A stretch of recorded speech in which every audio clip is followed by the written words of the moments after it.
Il y a énormément d'argent liquide détenu par des Russes qui se trouvent à Monaco, à Dubaï, énormément à Dubaï d'ailleurs.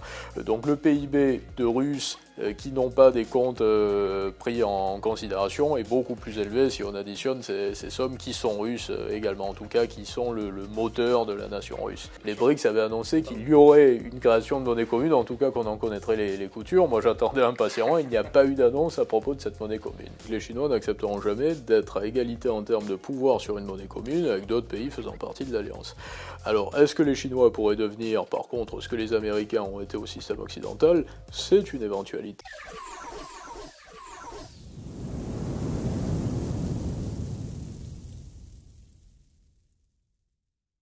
Bonjour à toute la communauté, bienvenue pour une nouvelle vidéo. Je suis Mathieu de la chaîne Les Bris Riches. Aujourd'hui on se retrouve avec notre grand Tom Benoît. Comment ça va? Bonjour Mathieu, ça va bien et je suis très heureux d'être ici surtout. Plaisir partagé, c'est toujours un plaisir de t'accueillir dans nos locaux.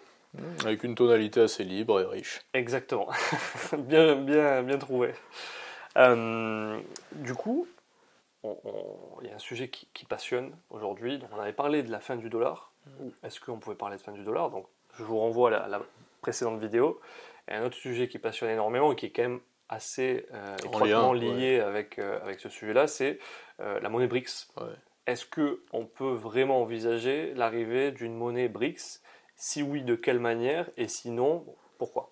Oui, parce que conjoncturellement, c'est ce que nous évoquions justement, c'est le yuan qui est la monnaie principale des BRICS, mais dans un système obligataire. Les BRICS avaient annoncé, donc au mois de juin, pour leur sommet qui se déroulait entre le 22 et le 24 août à Johannesburg, en Afrique du Sud, qui est un nouvel entrant au sein des BRICS, et tu le soulignais très justement lors d'une discussion que nous avions, qui est un pays qui est plutôt en phase déclinante qu'en phase croissante, contrairement à des pays comme l'Arabie Saoudite qui apportent beaucoup aux BRICS aujourd'hui, bien que les deux moteurs des BRICS, tu le dis régulièrement, c'est la Chine et l'Inde pour le moment, dans une moindre mesure de l'Arabie Saoudite aujourd'hui, et le Brésil. Mais donc, les BRICS avaient évoqué un adossement de cette monnaie à l'or et à un panier de devises.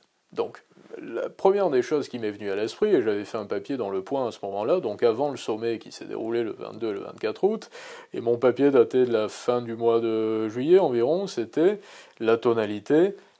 Pourquoi les banques centrales occidentales, la BRI, qui est la banque centrale des banques centrales, c'est-à-dire l'organisme qui se situe à Bâle et qui contrôle les banques centrales. Donc ça date des années 30 et ça a été bien assis par le système de Bretton Woods, on le précise, dans les années 40, et le marché obligataire, la finance. Pourquoi les banques centrales occidentales accepteraient de nouveaux diktats induits par les BRICS? Ça me paraît totalement inenvisageable. Ça, c'est le premier point. Parce que pour qu'une monnaie soit adossée à un étalon, donc or, ça paraît plutôt logique.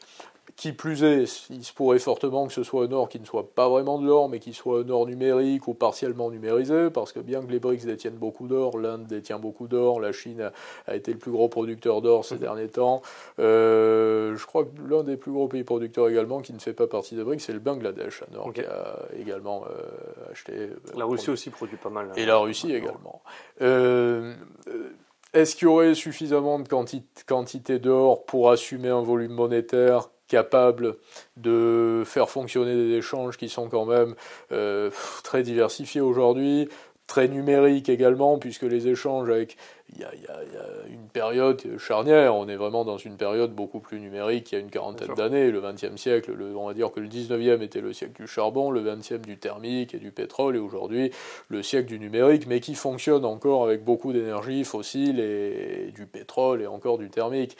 Mais est-ce que ce siècle numérisant, tendrais-je à dire, serait compatible avec un étalon financier très matériel, très lourd comme l'or? J'en doute fortement. Ça, c'est le deuxième point.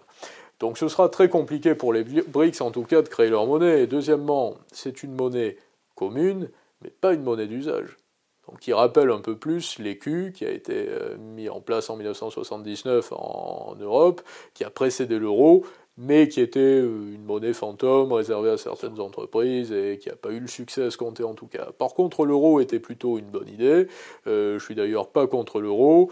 On s'aperçoit pour autant que ça a été très mal géré, évidemment, et que on n'a pas fait ce qu'il fallait en faire. Ça a bien démarré, mais on n'a pas su amortir les avantages de l'euro. Donc aujourd'hui, évidemment que la situation en zone euro est catastrophique, mais pour des raisons également purement économiques et pas seulement monétaires. Également pour des raisons monétaires. Mais ce qui est à l'avantage des BRICS, c'est que ce sont des gros pays détenteurs d'énergie et de matières premières. Donc, étant donné qu'ils sont détenteurs d'énergie et de matières premières, leur véritable étalon, c'est celui-ci. Ils pourront imposer par des stratégies diplomatiques, puisqu'ils sont nombreux également et qu'ils sont répartis, donc ils prennent un petit peu le monde diplomatiquement en cisaille, puisqu'il y a une partie slave avec la Russie, plus occidentale également avec d'autres pays comme le Brésil qui est latin, et purement asiatique avec la Chine, l'Inde qui se situe entre l'Occident, on le disait également, et l'Asie.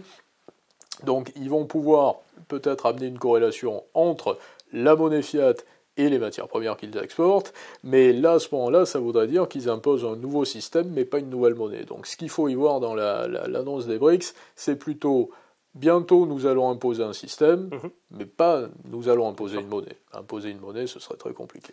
Effectivement, et j'en profite pour rebondir, effectivement, imposer une monnaie, non seulement c'est très compliqué, premièrement, et deuxièmement, quand ils se sont réunis, ils n'ont même pas évoqué l'idée d'avoir une monnaie commune, parce que, en tout cas à titre personnel, c'est du mal à voir comment une monnaie BRICS pourrait s'imposer. Si on prend le cas d'une monnaie commune, admettons, donc on aurait sur un système qui peut ressembler à l'euro, Ouais. qui est commun entre la France, l'Allemagne, la Belgique, l'Italie, l'Espagne, etc., etc. Que se passe-t-il le jour où, par exemple, la Chine a besoin de stimuler son économie parce que elle est déclinante ou qu'il y a une crise ou autre, donc besoin de baisser les taux d'intérêt et de stimuler l'activité économique. Et de l'autre, on a le Brésil, par exemple, qui, à l'inverse, se retrouve avec des niveaux inflationnistes élevés et a besoin, à l'inverse, d'augmenter les taux d'intérêt pour ralentir un petit peu son économie. Ce qui a été la grande problématique de l'euro. Effectivement, en 2011, avec la Grèce, les pays du Sud et les pays du Nord. Donc, que se passe-t-il le jour où le Brésil veut une politique monétaire restrictive et la Chine, à l'inverse, veut une politique monétaire expansionniste. Donc, en fait, on voit qu'on a des intérêts divergents, sans compter le fait que, effectivement, comme tu disais, et que j'aime beaucoup dire aussi, c'est que les deux locomotives du regroupement BRICS, c'est la Chine, l'Inde. Absolument. L'Afrique du Sud, on est sur un pays qui est déclinant, en tout cas quand on regarde la croissance, elle est plutôt à la baisse. Brésil, stagnant. La Russie, on connaît l'état actuel, et à voir ce qui se passera dans les mois à venir. En tout cas, j'ai beaucoup de mal à me projeter, à me dire une monnaie commune est susceptible de s'imposer, en tout cas au sein du regroupement BRICS. Ce que tu es en train de dire, et ce qui me paraît très juste, c'est que les Chinois n'accepteront jamais d'être à égalité en termes de pouvoir sur une monnaie commune avec d'autres pays faisant partie de l'Alliance. Alors, est-ce que les Chinois pourraient devenir, par contre, ce que les Américains ont été au système occidental? C'est une éventualité. Et on s'aperçoit que dans la posture, et là c'est presque psychologique en quelque sorte, et diplomatique entre Poutine et Xi Jinping, Poutine, qui est considéré comme un dur à cuire, justement, dans le sens positif comme dramatique d'ailleurs, aujourd'hui, on s'en aperçoit bien, adopte une posture assez, je dirais pas soumise vis-à-vis de Xi Jinping, mais assez fair-play, et accepte d'une part l'attitude dominante d'un Xi Jinping qui représente la première croissance mondiale, en tout cas la première économie commerçante du monde, et accepte également les décisions de pays décideurs à l'OPEP+, comme l'Arabie Saoudite. Lorsque Ben Salman demande à Poutine assez récemment, au mois d'août, d'abaisser considérablement les exportations de barils, Poutine le fait alors que ça ne l'arrange pas énormément, ça arrange l'Arabie Saoudite, mais ça arrange pas une Russie qui a besoin de liquidités, qui a besoin d'exporter pour assumer une guerre dans laquelle elle s'est fourvoyée et dont, ça c'est une digression, elle ne sait pas vraiment sortir en quelque sorte aujourd'hui, puisqu'on voit qu'on est en état de latence. Donc la guerre en Ukraine sera un élément majeur en tout cas dans l'avenir du schéma, y compris par rapport aux BRICS, parce que évidemment que la Russie ne fera plus jamais partie d'une alliance avec une bonne entente européenne. On se rappelle des Américains qui auraient bien aimé voir la Russie intégrer un Conseil de sécurité en Europe dans les années 2000. Ça, évidemment que ce sera impossible, donc il y aura un rapprochement plutôt avec la Chine, sur le plan énergétique également, mais pour autant, l'avenir n'est pas définitif. Il pourrait y avoir à nouveau des collaborations énergétiques entre l'Allemagne et la Russie, et là, ça modifierait considérablement le schéma. Donc, une monnaie commune, effectivement, ça emmènerait toutes ces problématiques au sein des BRICS. La mise en place rapide me paraît impossible. Il n'y aura pas de terrain d'entente à ce niveau-là, et on s'est aperçu, c'est la conclusion qui me semble la plus évidente, et qu'on a tendance à oublier, que là, entre le 22 et le 24 août, eh bien, finalement, il n'y a pas eu d'annonce. Les BRICS avaient annoncé qu'il y aurait une création de monnaie commune, en tout cas qu'on en connaîtrait les coutures. Moi, j'attendais impatiemment, il n'y a pas eu d'annonce à propos de cette monnaie commune. Et à titre personnel, j'ai du mal à voir quand est-ce que l'annonce aura lieu, parce que, effectivement, comme tu dis, alors souvent on met en avant le fait que les BRICS c'est un regroupement très uni, des alliés, etc. Oui. Il ne faut pas oublier qu'il y a quand même des intérêts divergents. Bien sûr. La Chine et l'Inde ont quand même toujours été en confrontation avec, on se rappelle, les conflits au niveau de la frontière. L'Inde reste quand même un allié des États-Unis, bien qu'elle est aussi un petit peu quand même contre l'Occident, c'est assez ambigu. Qui veut changer de nom d'ailleurs pour oublier la domination occidentale. L'Inde veut retrouver, britannique. Et après, la Russie avec la Chine, donc c'est rigolo ce que tu dis, parce que je partage totalement avec le conflit en Ukraine. Ce qui s'est passé, c'est que depuis qu'il y a eu l'imposition de sanctions, notamment au niveau du marché de l'énergie vis-à-vis de la Russie, à l'encontre de la Russie, faut bien rester conscient que la Chine a un territoire qui est immense, une population qui est immense, et consomme énormément de matières premières, notamment et elle a besoin de l'énergie russe. Et a besoin d'énergie russe.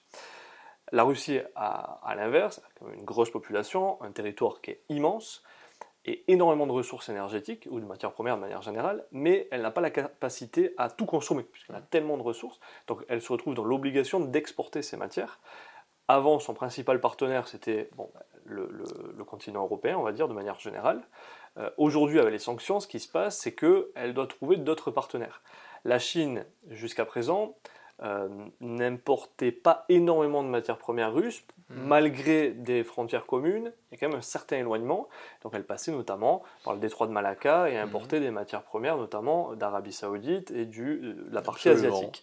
Aujourd'hui, avec le plafond de prix et les sanctions, même s'il y a une distance qui est quand même particulièrement élevée entre Russie et Chine pour faire véhiculer, on va dire, les matières premières, avec la baisse des prix du pétrole de l'Oural russe, ça devient rentable à la Chine d'importer des matières premières russes. Ce qui se passe, c'est que la Russie devient extrêmement dépendante des importations chinoises. Absolument. Et donc, étant donné la Russie doit trouver de nouveaux partenaires commerciaux, la Chine... Alors, il y a la Mongolie qui importe également énormément. La Mongolie, exactement. Et en tout cas, la Chine peut se permettre d'acheter des matières premières russes, qui plus est à prix réduit par rapport au prix du marché. Et donc la Russie devient dépendante d'une certaine manière de la Chine. Ce qui est, pour aller dans ton sens, tout ce que tu dis est très logique, c'est le schéma exact de la situation qui est en train de se dérouler, c'est que on s'aperçoit finalement que les Russes ont dû se faire à l'idée de ne plus avoir une très forte croissance durant les années à venir. Alors, ils ne sont pas très endettés. L'endettement de la Russie, c'est 20% par rapport à son PIB. Le PIB, c'est 1600 ou 1700 milliards. En réalité, on peut le dire officieusement, parce que ce ne sont pas des chiffres déclarés au FMI, mais il y a énormément d'argent liquide détenu par des Russes qui se trouvent à Monaco, à Dubaï, énormément à Dubaï d'ailleurs.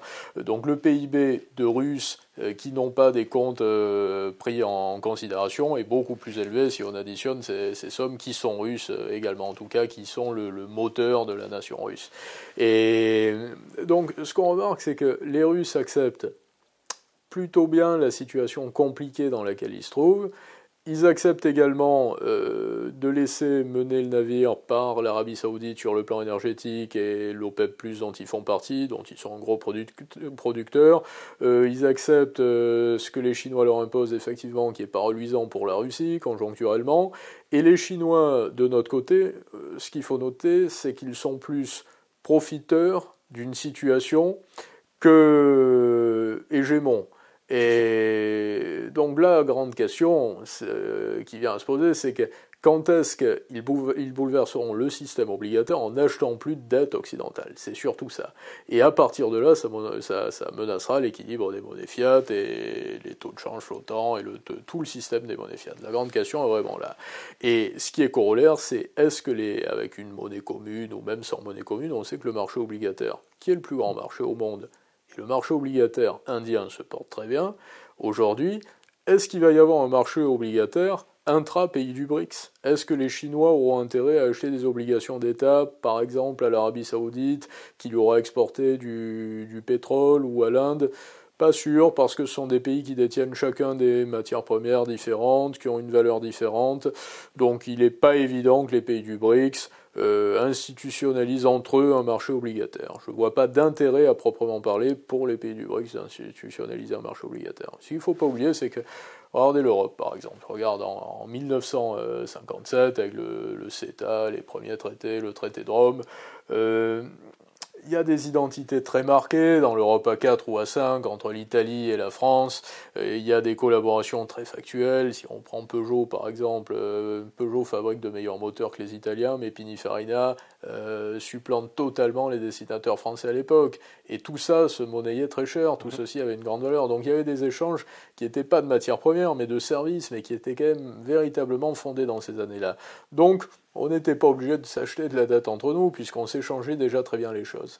Et à ce compte-là, je vois que les pays du BRICS, entre eux, vont trouver des terrains d'entente par moment, parce qu'ils ont tous des valeurs compatibles. Donc je ne pense pas qu'ils instaurent de marché obligataire, en tout cas.